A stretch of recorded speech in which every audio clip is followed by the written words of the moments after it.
The black SUV ripped across my ranch, spewing gravel as it hurtled toward the back gate. My children locked away from the upstairs window. I witnessed it all, two men in gray polos, phony badges, glinting, stuffing Lucas and Sophie into the vehicle. My heart stopped barefoot.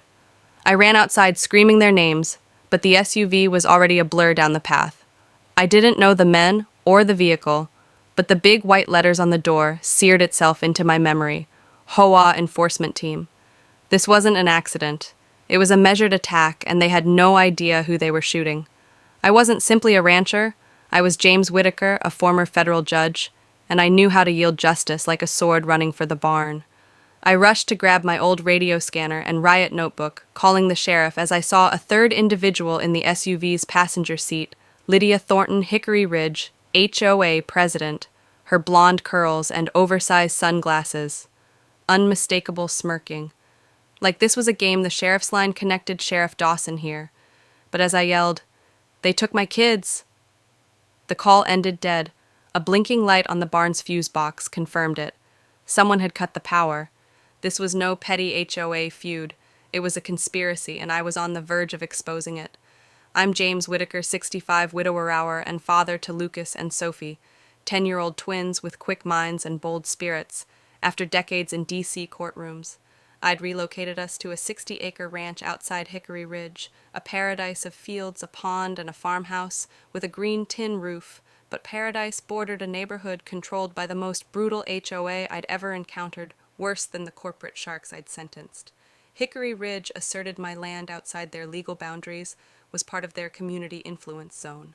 A phrase they'd coined, it began little letters insisting I paint my barn. Beige, harassing my delivery drivers next to $2,000 fee for unauthorized livestock sightlines.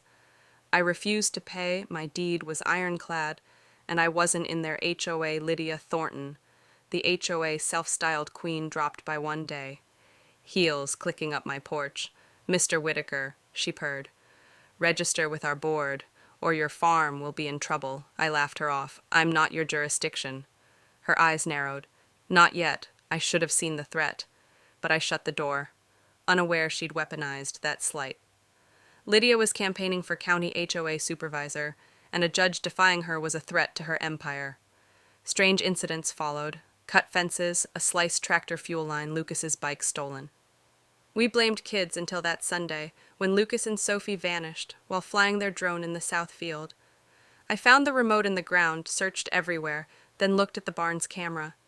It displayed the SUV HOA logo blazing. Inviting my children inside the sheriff's line was dead the landline as well, and my phone flashed with no signal jammer they'd cut me off. But they didn't realize I had been the law in my study. I took my unexpired federal credentials and a satellite phone from my storm kit. As I called an old contact, a message flashed on the porch sign above over 20 acres for community development by 6 p.m., or your children stay away. Blackmailing a judge with kids was a federal offense. But before I could react, Lydia wrapped walkie-talkie in hand, the SUV sitting behind her with my children inside. She pushed a button, and it screamed off into the woods, out of my camera range. Panic turned to anger. I saddled on a belt pouch with a flashlight, first aid kit, and hunting knife, activating the sat phone to call Ellen Vance, a retired U.S. Marshal. "Ellen, it's Whitaker black SUV east of my ranch. Took Lucas and Sophie HOAs behind it, but it's larger. She promised intel in 10 minutes. I enhanced the camera footage, revealing fake plates, L7H9K. Lydia's brazen smirk haunted mesh linkage. Thought she was untouchable, digging through old case files. I found a 2014 tax fraud case against her cousin Ethan Thornton, over whom I sat. This wasn't so much about land. It was about personal revenge. Ellen called out. The SUV was connected with Shadow Pines Community Watch, a red-flagged contractor operating from the HOA clubhouse 5 miles away with 6 p.m. brewing. I armed myself with a Springfield .45, concealed it under a hoodie, and drove a back trail to the clubhouse, proceeding through the woods on foot for stealth, crouching behind an oak. I saw the SUV and a white van with Community Improvement Task Force painted on it. Through the van's broken window, I saw Lucas and Sophie zip-tied and blindfolded but alive. My heart beat loud. But I kept cool, photographing the vehicles and clubhouse. Lydia's voice sounded on her walkie-talkie. This is larger than Whitaker knows. Get the signatures posted to the state. If he fights claim he abused those children. My blood frothed. She was setting me up. I activated my hidden body mic, streaming her confession. Liv stepping into the open, gun visible.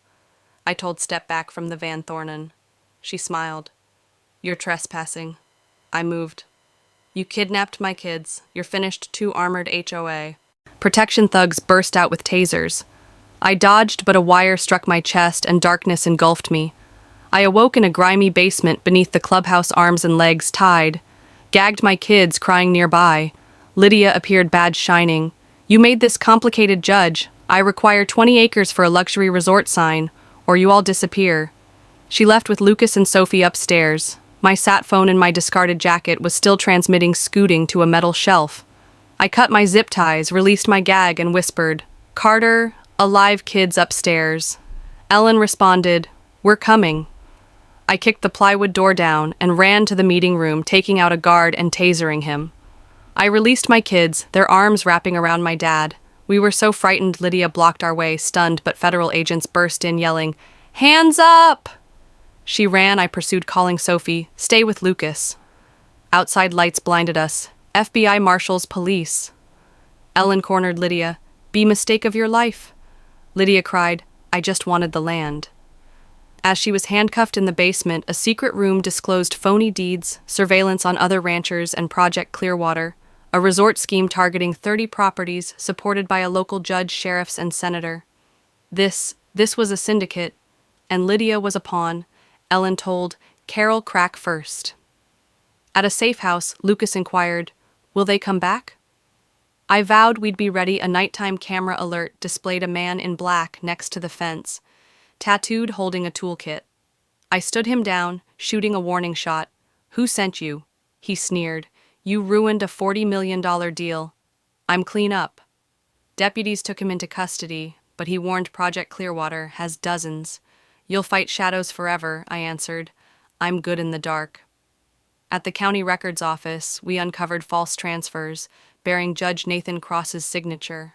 My former colleague warrants halted Clearwater's operations. A flash drive was delivered with surveillance photos of my family.